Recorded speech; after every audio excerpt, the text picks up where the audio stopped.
Yes, Madam Speaker, today I'd like to address and let's talk about the Green New Deal. You know, this is a serious issue right now. It used to be a piece of legislation that most Republicans in the country laughed at and thought was some sort of high school project turned in as a House resolution, but it's actually something that America needs to take serious because it's written in the infrastructure bill and it's written in the $3.5 trillion budget. So the Green New Deal is rapidly becoming a very real reality for America, which is tragic. First thing I'd like to talk about is I'm always shocked as a freshman member of Congress in the dysfunction of Congress. You see, tonight I'm starting a speech that was difficult to schedule, not knowing when we would be able to start the speech based on the House floor constantly changing. But this is the order of affairs in Washington that's always shocking to me. You see, I come from the private sector in the real world where people work every single day, do a good job, solve problems, and they make a profit. But the difference in the real world and what I would consider a very messed up world here in Washington, D.C., is here in Congress, everything's upside down. We're not able to keep a schedule that runs well. As a matter of fact, it runs wrong most of the time. Another problem is everything that's produced with the taxpayer dollars here in Congress produces a loss, continuing to keep the American people in debt. Everything that happens here in Congress is shocking to me because I can't believe how opposite the bills and the discussions are of what freedom stands for in our Constitution, especially on the wall where it says, "In God we trust." So as just a regular American citizen that decided to run for Congress and won my race representing Georgia's 14th District, I'm here to speak on behalf of the American people and how outraged we are at the policies of the Green New Deal, which are in the $1.2 trillion infrastructure bill and the $3.5 trillion budget, because these policies are the most America last policies. As a matter of fact, they do nothing but put China first. Taylor, you can put up number 2 now. So we'll go ahead and address what these policies are that are so shocking to me. And if the American people actually knew what these policies are, these globalist America last policies are, I believe they would be ringing every single phone up here, probably demanding that Congress go home because America is only safe when Congress is out of session. But unfortunately, Congress is in session, so let's tell the truth about what's happening.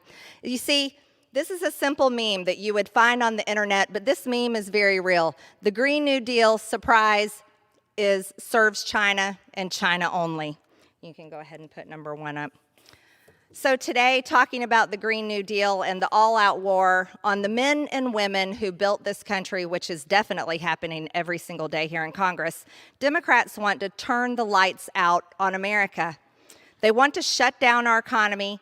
They want to end our energy independence and surrender America, putting us on our knees to China, dependent on China, yes, just to drive a car or a truck. And that's not at some distance time in the future. That's pretty soon, especially in less than 10 years. In his last 6 months as president, Joe Biden has demonstrated that he'd rather listen to Bernie Sanders, AOC, and the climate Democrats that want to do what's best for America.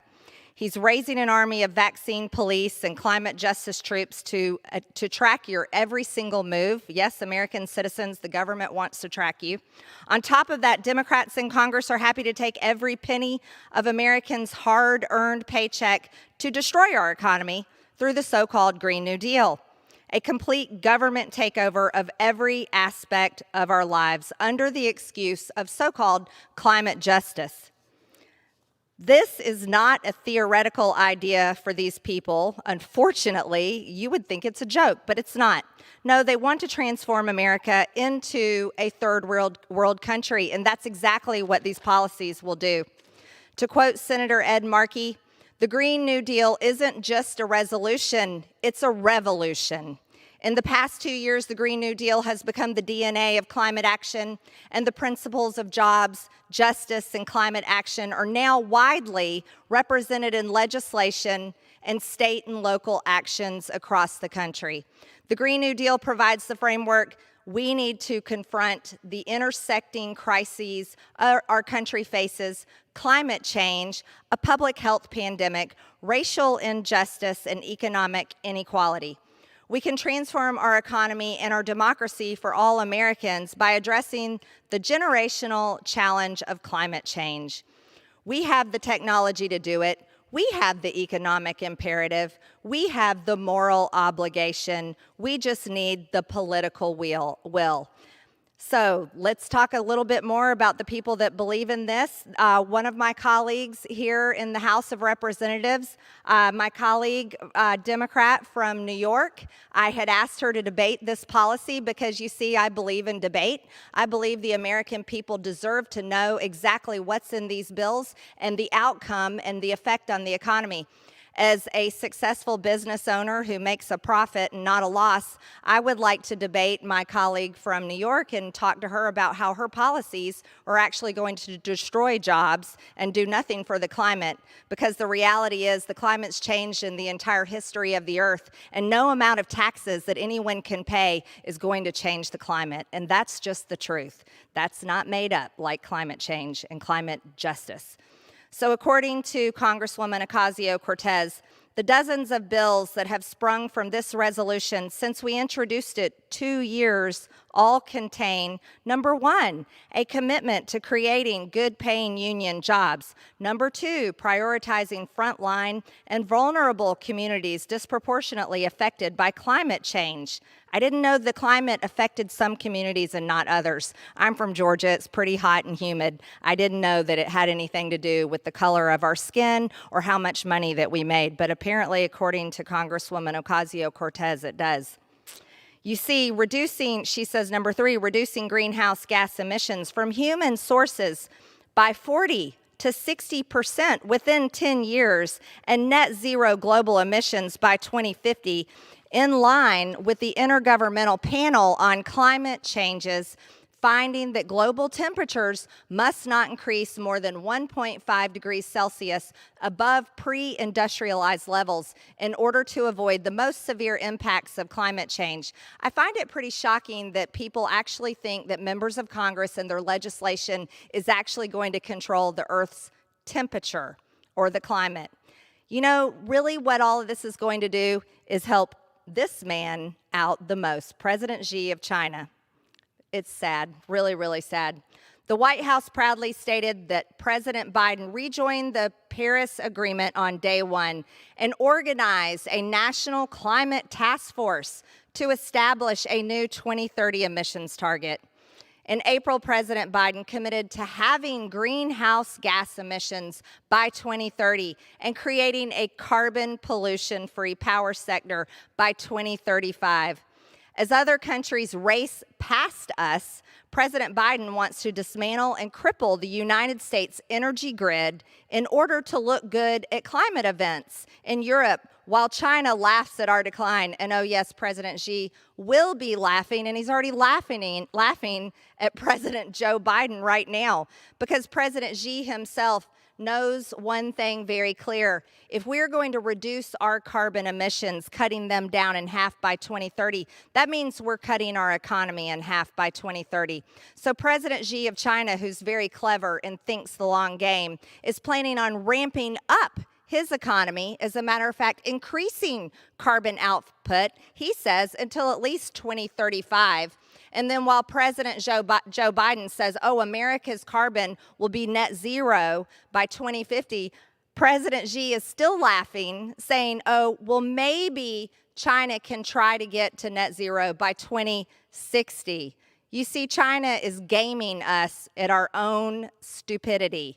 We have a president in the White House that is looking to do everything he can to serve China, and maybe that'll help out his son in his business dealings in foreign countries like China.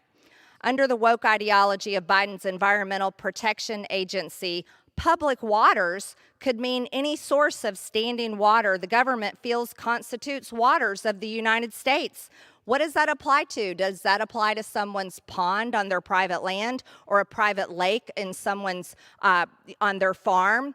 What does that apply to? A puddle in your front yard or your swimming pool in your backyard? Are those going to be considered waters of the United States that the federal government can come and say whatever they want to do with them? Who knows? That means the federal government can claim jurisdiction over millions of acres of privately owned land and water under the excuse of ensuring conservation. Seems the federal government thinks it knows better than the American people. Well, see, here's the truth. Families who have passed down land through generations could see their property carved up and controlled by bureaucrats in Washington. And I think this past year has shown that bureaucrats in Washington are the ones screwing everything up.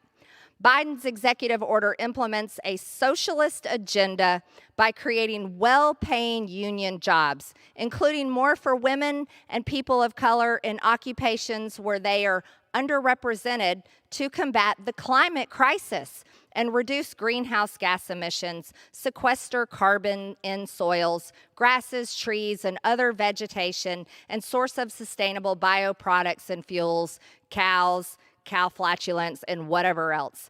Biden's policies regarding electric vehicles and batteries could cripple the American economy, and this is where the real danger lies. Let's switch this up and put number 5 up, please. Thank you. The infrastructure plan, which the speaker would very much like to pass, the progressives would very much like the $1.2 trillion infrastructure deal, matched with the $3.5 trillion budget, because that is the whole package of the Green New Deal, and they would have a lot to celebrate. This plan includes $7.5 billion, this is in the infrastructure, billion for a network of 500,000 electric vehicle charging stations across the country, and another $7.5 billion for electric buses. Can you put up this one, America's Charging Network? So this is a situation where the government has decided to take over the economy. This is what the Green New Deal does. You see, in the past, unfortunately, I don't know why it's changing, because the past has actually worked pretty well. Our economy has worked on demand. When there's consumer demand in the marketplace, businesses, private businesses, not the government, by the way, would produce their products and sell their goods to match the consumer demand. That's what happens in a healthy economy. Currently, right now, this is America's charging network. As you can see, electric vehicle charging stations already exist over much of America. And the good news is they're pretty much able to meet the demand no problem, because electric vehicles run on batteries that can keep a charge, and the technology is increasing, and they can keep charges for a good long distance, some of them 300 miles or more. And so people are able to drive and find another charging station and charge their vehicle, and that's because this exists mostly through a private market, a private economy, through businesses meeting the public demand. But that's not what the Democrats want to do. That's not what they want to continue to exist. No, they want to use the power of the federal government and radically change the way Americans drive, because your cars and trucks would have to drive on batteries, not gasoline or diesel. So right now, currently, there's already 44,000 public charging stations in the U.S. President Biden has even proposed spending nearly $6 billion transitioning the entire federal fleet of electric vehicles.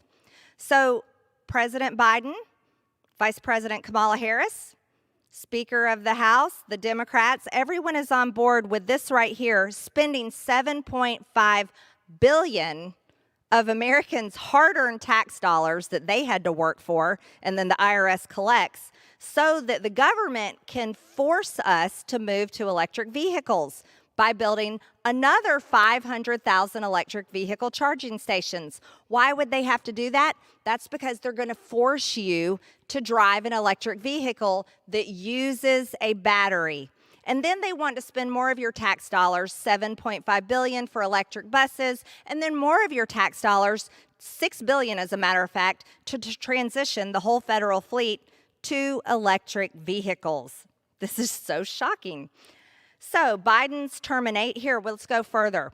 What else damage has he done? He terminated the Keystone XL pipeline. That happened first in his presidency. According to the pipeline's developer, which caused 1,000 union workers to immediately lose their jobs. By the way, that was the same union that voted for President Biden. They backed him and supported him. But what did he do right away? He made a decision to kill their jobs and ended a project that was expected to employ more than 11,000 Americans in 2021. Democrats are job killers, and Joe Biden's doing a great job of it. The majority of them, union workers, by the way, isn't unions what all the people that are for the Green New Deal want? The majority of the union workers hurting these jobs, 11,000 of them. But what did it do? It cost them $1.6 billion in wages. Cost them $1.6 billion in wages. It's so shocking you can't even make it up. Unfortunately, it's real. By the end of President Biden's first term, his ban on new oil and gas leases on federal land, according to one study, would destroy an average of 58,676 jobs annually. And what we've seen over the past year and a half is so many jobs destroyed already by COVID shutdowns. That is unbelievable. And for the people at home that work so hard in small businesses that I totally understand, because that's all I've ever done my entire life, has been a small business owner. It is heartbreaking how many small businesses have shut down over the past year and a half to COVID shutdowns, but yet then we have a president in the White House and a Democrat-controlled Congress that wants to continue to force this to happen. Unbelievable. Biden has also signed executive orders to raise the social cost of carbon, by 700%. What this means for Americans is that the price of gas will go up, heating your home in the winter will become more expensive, and electric bills will go up. This will especially take a toll on our fellow citizens who are already struggling to get by as it is. So we'll make the poor poorer after we've already cost them their jobs by these fatal climate change policies. In 2019, the United States became energy independent. What an amazing thing that was, and exported more energy than it took in for the first time since 1952.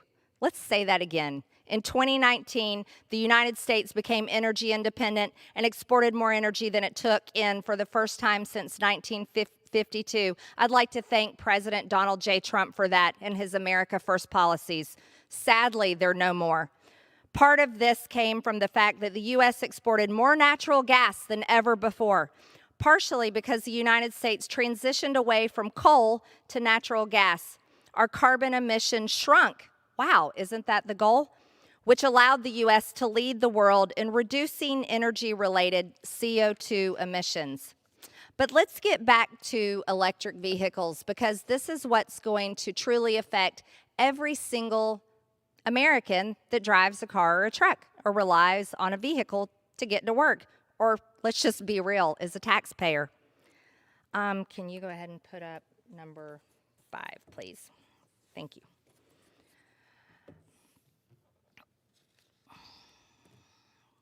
After years of planning, China dominates the world's production of new generation batteries that are used in electric vehicles. Most portable consumer electronics, such as cell phones and laptops. I don't know if anyone realizes this, but right now there's over 50,000 trucks sitting, brand new trucks sitting in Kentucky. Do you want to know why they can't be sold? They're waiting on microchips. And the reason why they're waiting on microchips is because China dominates the market, because they dominate the market of rare earth minerals. And they dominate creating them, they dominate the market that creates microchips, and they dominate the market that creates lithium batteries that drive cars, electric vehicles. So as the demand for electric vehicles grows, it is expected that most of them will be built with Chinese batteries. That's because China dominates the market at 80%, and America barely competes at 10%. This doesn't look good for our economy, does it? We have a federal government, a Democrat-controlled federal government, a Democrat-controlled Congress that wants to transition our economy that's already functioning really well. Our American businesses do well, but we want to move it to rely on basically one country, China, communist China, who is not our friend, who is our enemy, and sent us the COVID virus that we're already staggering from the past year and a half. But yet it's our own government that wants to cripple us and put us on our knees to rely on China that dominates this market for our battery needs from our federally forced electric vehicles, coming soon to you by 2030. It's pretty unbelievable. So, of the 136 lithium-ion battery plants in the pipeline that are going to be to 2029, 101 of those are based in China. China dominates the battery market, ladies and gentlemen. The pace of demand growth is expected to rise rapidly over the next few years, as sales of electric vehicles are slated to reach 12.2 million in 2025. So we are going to continually, the more electric vehicles that we're forced to drive because the federal government has decided that that's how the private market should go. Isn't that interesting? Since when in America should the government decide how the private market should buy and sell? But that's what's in the 1.2 trillion infrastructure deal, and that's what's in the 3.5 trillion budget, and that's what's in the Green New Deal. So here we have, this is a really interesting chart. This shows you the production of how you get an electric vehicle. Right here, you can see stage one is mining. Let me tell you the percentages here that the U.S. competes. For nickel, 0%. Cobalt, 0%. Graphite, 0%. Lithium, oh, we got 1% for lithium. That's what goes in the electric vehicle battery. 0% for manganese. Okay, we got China's doing really well. They got 31%, 1%, 65%, they're 0. Then we got 6% right here, stage one mining, but don't count them out on that. Let me show you. Global share production, this is in 2019. Stage one, chemical processing refining. Let's go with America and China. Nickel, 1%, cobalt, 0, graphite, 0, lithium, 4%. Ooh, we moved up a little bit. Then we got this last one, manganese at 0%. Oh, but China's doing really well. They're at nickel with 65%, cobalt, 82%, graphite, 100%. Geez, I'd say that's complete domination. Uh-oh, then we went up with lithium at 59%. Yeah, China's doing pretty good. Let's go down here. What happens in stage three? We've got the cathode of anode production. So what happens here? What's going on with America? 0% for cathode, 0% for anode. But what does China have? Oh, 61% for cathode and 83% for anode. So here you see America's not doing well, but guess what? President Joe Biden and the Democrats in Congress, and I'm sure the Democrats in the Senate, would love to force you to be dependent on everything that goes into an electric vehicle. And you can see by the percentages I'm telling you, America doesn't compete. That's America last. That puts our businesses, our American businesses, our American workers completely dependent on communist China. No, thank you. Let's go a little further. What happens in stage four? Well, here's the really important part. Stage four is lithium-ion battery cell manufacturing. And this is something that I don't think my colleague from New York who co-sponsored this little deal that we're having to deal with now quite understands. Apparently, she knows the economy, but she wouldn't debate me, so I don't know how that works out. You see, when it comes to producing the cells, this is where we have a problem. We have right here 6% with the European Union. We've got the United States at 10%, and according to this one, China has 73%, and oh, they're increasing because you know what happened in Afghanistan? We walked away from $1 trillion worth of rare earth mineral mines. Why did we do that? So what goes into an electric vehicle? Just a battery. That's what makes it drive, and as you can see, China dominates, and America is barely a speck in the economy and the market share for lithium batteries. Thank you. We can keep that one up for a second more. Thank you. So, rare earth minerals. Let's talk about rare earth minerals. I just named some of them that go into the battery production that affect batteries for electric vehicles. They affect microchips that are very important, such as the trucks, over 50,000. It's probably even more now, that can't be sold because we're waiting on these. Don't forget appliances like dishwashers, refrigerators, cell phones, computers. They all rely on rare earth minerals. And America is not competing very well in this market, but China is. According to the U.S. Geological Survey, China currently produces approximately 84% of the world's rare earth minerals, while the U.S. only produces 4%, a portion of which is owned by, guess who? The Chinese. How about that? Let's go ahead and put up one of the maps. Let's put up America's map, number 4.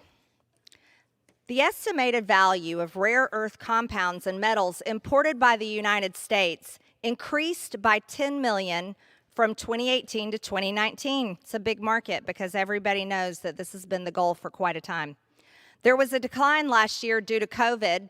Well, everything shut down. But these numbers are sure to keep rising, and they're sure to keep rising because we have a government forcing us to these policies. We're being forced through these bills that we are working on and going to be voting on very soon. We're going to be forced to rely on rare earth minerals that, by the way, I just told you, the U.S. only produces at 4%, but the communist Chinese produce at 84%. This is a big problem. That's China first, America last. So China is already one of the top 5 producers of lithium. They're not just barely one, they are number 1, and is buying up most of the reserves in Australia. Why? Because China listens and they pay attention. Well, we know they listen. They listen more than we want them to. Joe Biden didn't just abandon our fellow citizens in Afghanistan. He also left behind valuable resources to the Taliban. Let's just show them that. Let's go ahead and put up the number 7. So not only did we abandon Americans in Afghanistan, which was shocking because in America we always thought the rule was no man left behind. We abandoned Americans, we armed the Taliban, a radical Islamic terrorist-run nation with $85 billion worth of the world's best military equipment and weapons, but we also left behind $1 trillion in rare earth minerals. Can you believe that? And we didn't even negotiate for them. But do you know who did? China did. China has moved in, has negotiated a deal with Afghanistan for this $1 trillion worth of rare earth minerals. They also just made a 25-year deal with Iran, and they're working very hard on the Belt and Road project that'll go right through Afghanistan to Iran. You see, these deals, the infrastructure deal, the $3.5 trillion budget that the Democrats in Congress know all the details to, are putting America last, going to force every single American to have to drive a communist Chinese battery just to get to work or go to the store. And then guess what? When the battery runs out and you need a new one, you know what's going to happen to you? You're going to have to order it from China. Hopefully there'll be no more COVID shutdowns. And hopefully you can get your communist Chinese battery in time so that you can start driving your government-forced electric vehicle. This is an unbelievable thing. As a private business owner for over 2 decades, I cannot believe that our federal government is putting Americans in this position. And I don't care if you're Democrat or Republican or you don't care about politics, you should care about this because these are the policies that are going to destroy our economy and destroy our country. Do I have much time left? Gentlelady has 30 seconds. The gentlelady has 30 seconds. 30 seconds. What I would like to say is I would like to appeal to my Democrat colleagues. Don't force us, don't force the American people to rely on communist China by taking over our private market and forcing the American people to have to rely on communist China just to drive a car and a truck. Don't force Americans into this situation with their own tax dollars and stop worshiping the fake climate religion. Thank you very much. I yield back the remainder of my time. All right, folks, thank you so much for joining us here at Golden State Times. If you're new to the channel, we encourage you to subscribe by clicking that middle button. Also, check out our previous video by clicking the video on the right, or a video you might enjoy by clicking the video on the left. Also, don't forget to click the thumbs up button and share this video on social media. Peace.